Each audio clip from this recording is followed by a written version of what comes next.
Hi everybody, it's Ashley. Welcome back to my channel. I know I have not posted in a while. I apologize for that, but there were some pretty simple reasons for it. First being that I was barely reading. And the reason that I was barely reading is because I have been working my tail off to get ready for publication. I was working with an editor doing edits on my upcoming book, and then I have also been drafting the sequel. So I have been very, very busy in that regard. I have myself on a daily word count that I am forcing myself to get to, and I'm not allowed to do anything else until I hit it. So that doesn't leave a lot of extra time for reading.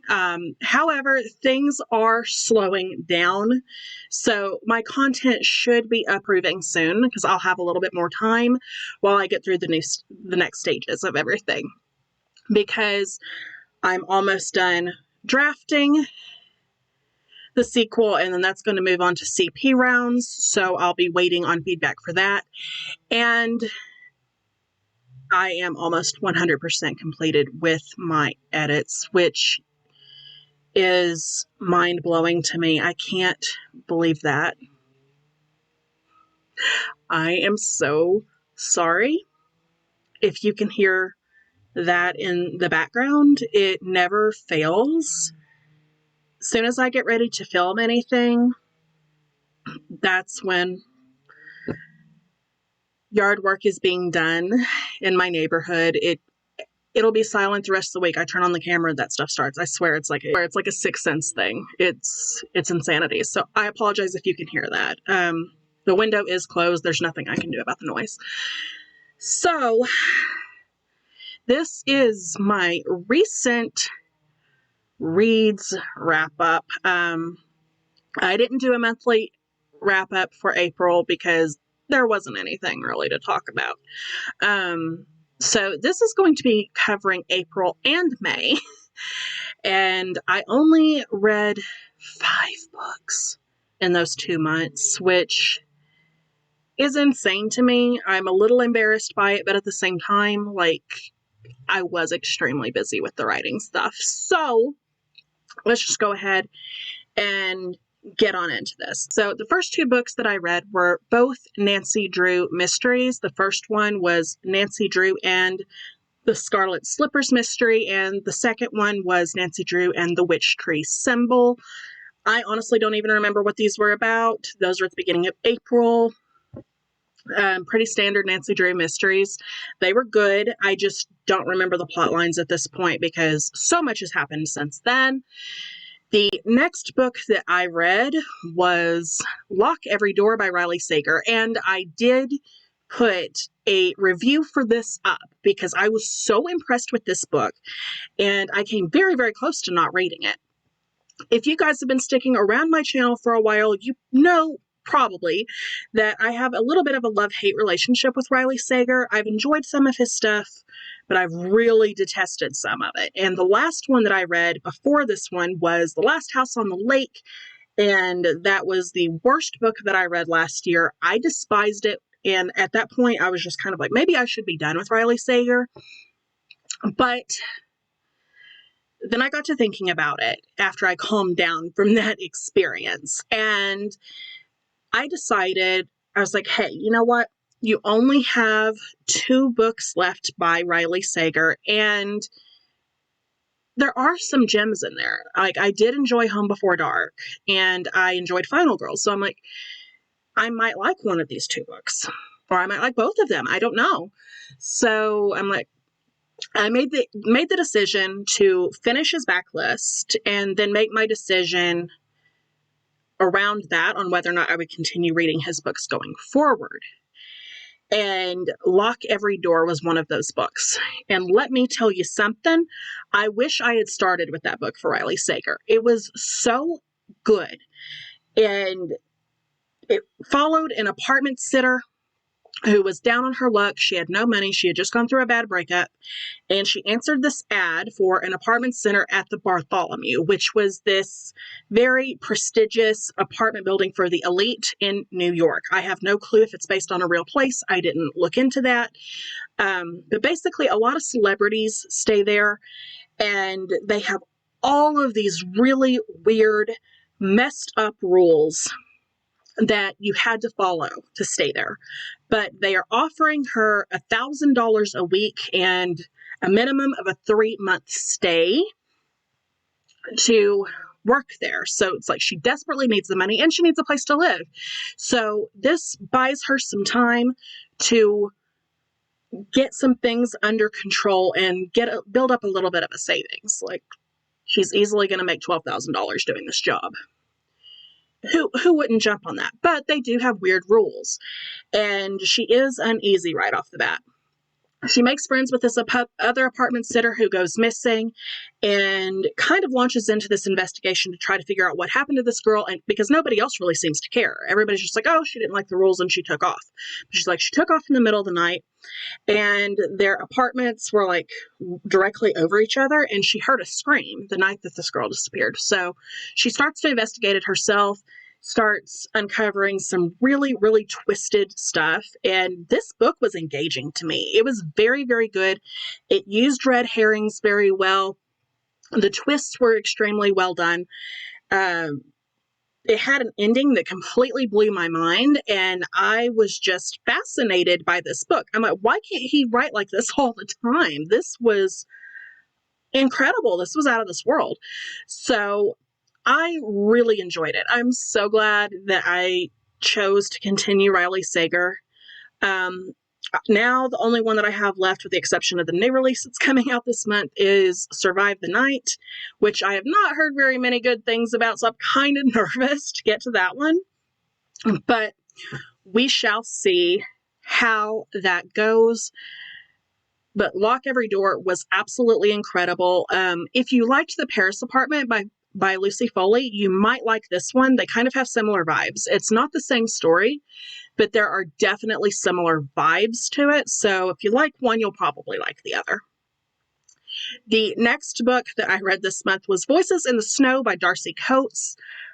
And again, I really, really enjoyed this. You're going to hear more about this book in upcoming videos, because I actually read it for a vlog that is incomplete. I will be completing the vlog. It's just taking me longer than I anticipated. But this story really, really blew my mind. But Darcy Coates typically does. I feel like she is a very, very good horror writer. And this book, Voices in the Snow, we are following a woman named Claire who is rushing to get to her aunt's. It's very apparent in the very beginning that something big is going on, and she is trying to get to her aunt. There's a very bad snowstorm in this forest that she is driving through, and she ends up crashing her car. She wakes up in this mansion with this man who tells her he saved her life. And unfortunately, there is no way to get to any hospitals because the roads are closed and the snow is too bad. Right off the bat, with the way that this started, it really was giving me Major Misery vibes by Stephen King. And I was just like, oh, it's like there's a car crash, and then like in the middle of a snow-filled spot, and this person saves their life, but then says they can't get them to a hospital. I was like, I thought it was going to be a gender-swapped Misery. But boy, oh boy, was I wrong. This was so good, and rightfully so. Right off the bat, Claire doesn't really trust this guy. He does earn her trust over time, but like in the beginning, she's like, this is messed up. Something's not right here. And she keeps saying, like, I want to go for my car. He's like, we won't make it. And there's a whole lot of back and forth, and she starts to see things in this house. She starts to see really weird things in this house. Disfigured people and shadows and things, but when she calls his attention to it, he never sees it. And he always blows it off as it's her imagination, or due to like a head injury from the crash. It's like he's just like, it's not really there. The house can play tricks with your mind when you're not used to it. He doesn't really give it a whole lot of credit. And she is feeling very, very unheard, which is understanding. But this man does take very good care of her. He cooks for her. He dresses her wounds. He is very, very sweet towards her. And he ends up gaining her trust, even though he cannot see the things that she is seeing, or at least he says he can't. This book did such a good job at messing with my mind, because there were many, many points where I was like, is Claire an unreliable narrator? Not in the sense that like she has a substance problem or anything like that, but in the sense that she was in a pretty serious accident. Maybe she is seeing these things. And there were other points where I wasn't sure whether or not to trust our male lead. I was just like, he seems nice enough, but what are the odds that all this stuff is going on in his house and he can't see it, or he doesn't know anything about it?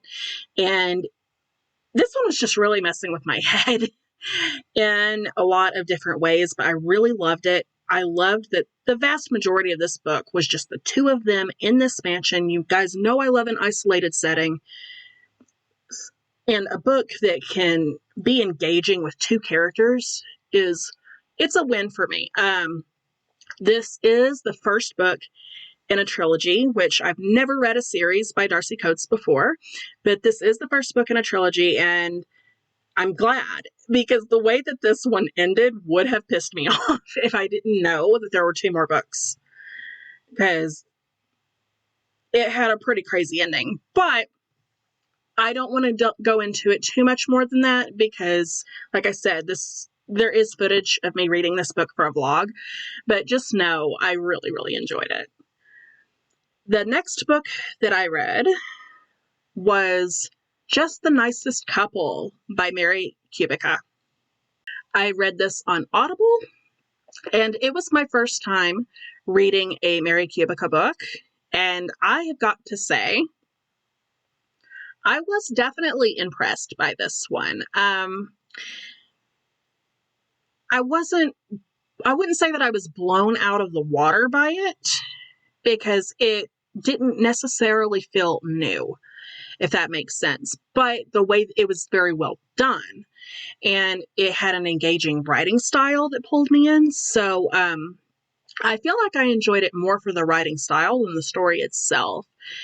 And Just the Nicest Couple, we are following the POVs of Christian and of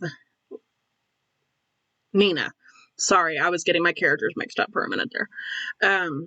And these are two people in two separate couplings.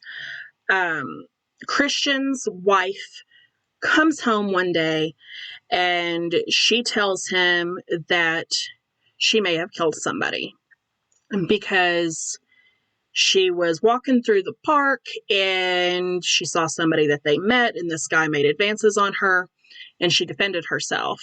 But she left him there rather than call the police, and they decide they're going to try to cover this up. The second POV is Lily, who is actually the wife of the man who may have been killed. So there's a lot of back and forth with like them talking about what might have happened, trying to cover it up, and with her trying to figure out what's happening. And it doesn't help that the two women are friends. So there's a lot of back and forth and engaging. It's so interesting in the way that it was told, because it's like we pretty much know from the beginning what happened. So it kind of takes the mystery out of it. Because we know right off the bat that this man was killed, and who did it. She admitted to it. I think it was chapter 1. It was very early on. So it's like there wasn't a mystery in the sense of trying to figure out who is responsible. It was more so of trying to figure out if she is telling the complete truth or if they're going to get away with it. There was definitely some tension-filled spots in this book, but overall, I feel like revealing that so early on did take away from the suspense of the book. And I still enjoyed it. It was still good storytelling. It was still an intriguing concept, but I felt like the stakes were lowered because I already knew everything. There was a little bit of a twist thrown in at the end, which I didn't really care for. I didn't think it was necessary, but I have a feeling that that was probably deliberately placed there because we already knew all this other stuff. So it was to throw the reader off, which I understand as a writer myself. I just personally didn't think it was really needed. But overall, I thought it was a very good book, and I would like to read more by her. So that is all that I have for you guys today. If you like this video, please make sure to subscribe, like, comment, follow me on the social medias, click that bell if you want to be notified of all of my upcoming videos, and I will see you guys next time. Bye.